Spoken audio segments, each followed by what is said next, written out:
শাপলা ফুলের পোকা ভেজা শালিকের ডানা,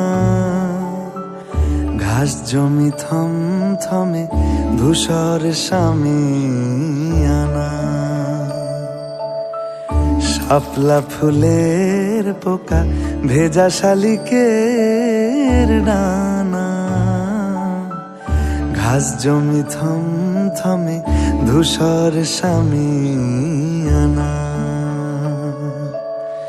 পাশ দিয়ে পথ গেছে দূরের থেকে দূরে, পাশ দিয়ে পথ গেছে দূরের থেকে দূরে। অপুর পায়ের ছাপ ডুবছে বাঁশির সুরে।